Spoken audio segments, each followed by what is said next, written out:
वावथराद जिले के देवदर के नए सरकारी प्राइमरी स्कूल से एक चौंकाने वाली घटना सामने आई है, जिसमें बच्चों की सरकारी किताबें कबाड़ की दुकान पर कबाड़ में बेचे जाने का एक वीडियो सोशल मीडिया पर वायरल हो गया है, जिससे काफी हंगामा हुआ है।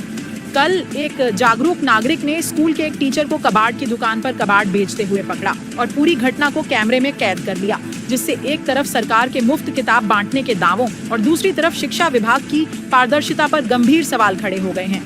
हालांकि इस मामले में स्कूल की प्रिंसिपल वर्षाबेन व्यास ने खुलासा किया है कि स्कूल में लंबे समय से पड़ी पुरानी, फटी और बिना इस्तेमाल की किताबों को एसएमसी, स्कूल मैनेजमेंट कमेटी के चेयरमैन और सदस्यों की मौजूदगी में एक औपचारिक प्रस्ताव के जरिए नियमों के अनुसार हटा दिया गया है और उसमें कोई नई किताबें नहीं थी। इस सरकारी बचाव के बावजूद स्थानीय लोगों में इस बात को लेकर बहुत शक है कि अगर प्रोसेस पूरी तरह से रेगुलेटेड और ट्रांसपेरेंट था तो टीचर को अकेले जाकर चुपके से पेस्ट्री क्यों बेचनी पड़ी। साथ ही क्या इस डिस्पोजल को स्टॉक रजिस्टर में नोट किया गया था या BRC-CRC सिस्टम को पहले से बताया गया था। फिलहाल एजुकेशन डिपार्टमेंट इस पूरे विवाद के पीछे पड़ा है और यह घटना सिर्फ लापरवाही है या नियमों के मुताबिक डिस्पोजल, यह अब डिस्ट्रिक्ट एजुकेशन ऑफिसर की निष्पक्ष जांच के बाद ही साफ होगा।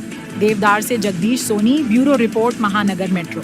अमारी नवा प्राथमिक शाळा ज्यां आगळ हूँ 8-9 वर्षथी फरज बजावुं छुं। અહીં આગળ અમારી શાળામાં ટ્રાન્સપોર્ટેશન ચાલુ છે અને બાળકોની નિયમિતતા સારી છે। ગુણોત્સવમાં પણ અમારી શાળા દર વર્ષે સારું રિઝલ્ટ લાવે છે।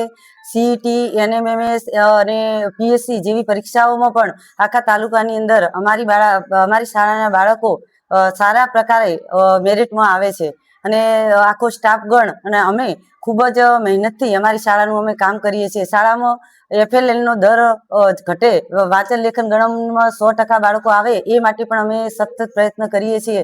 બેન, સૌથી મહત્વનો મુદ્દો એ છે કે ગઈકાલે એક વિડીયો વાયરલ થયો છે જેના અંદર એક પુસ્તકો છે તે ભંગારની દુકાન ઉપર વેચવામાં આવી રહ્યા છે। પુસ્તકો વેચવાવાળા ખુદ શિક્ષક છે, તો આ બાબતે આપનું શું કહેવું છે? હવે એમાં વાત એવી છે કે સાહેબ, વેકેશનની અંદર અમારી શાળાની અંદર વિજ્ઞાનની આખી લેબ આવી છે।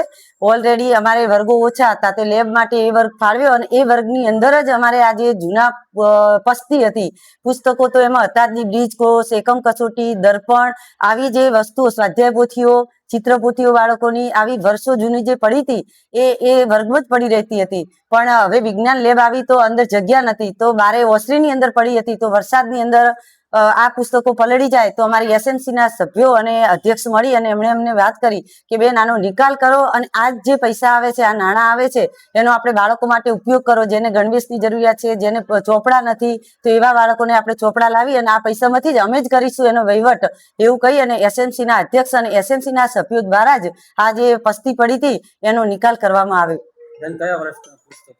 આમાં લગભગ 7-8 વર્ષથી જે જૂના પુસ્તકો નતા સાહેબ, પણ જે આ બ્રીજ કોર્સ ને એકમ કસોટીઓ હજી 2 વર્ષનું તો અમારી પાસે પડ્યું જ છે, પણ એના આગળના જે વર્ષો હતા, હું આવી ત્યારથી માંડીને આજ દિવસ સુધી અમે ક્યારેય આવી રીતના વેચાણ કર્યું જ નથી।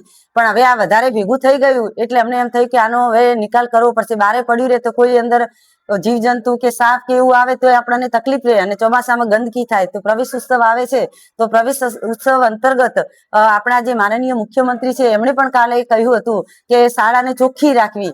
હવે જો આવી વસ્તુઓ પડી હોય તો શાળાની અંદર જે વસ્તુ હવે ઉપયોગી જ નથી, એ કોઈ એવું પુસ્તક નતું કે જે ઉપયોગી છે, કારણ કે પુસ્તકો તો હતા જ નહીં, જે એકમ કસોટીઓ ને એ બધું ઉપયોગી નતું, એવી જ વસ્તુઓ હતી ત્યાં આગળ।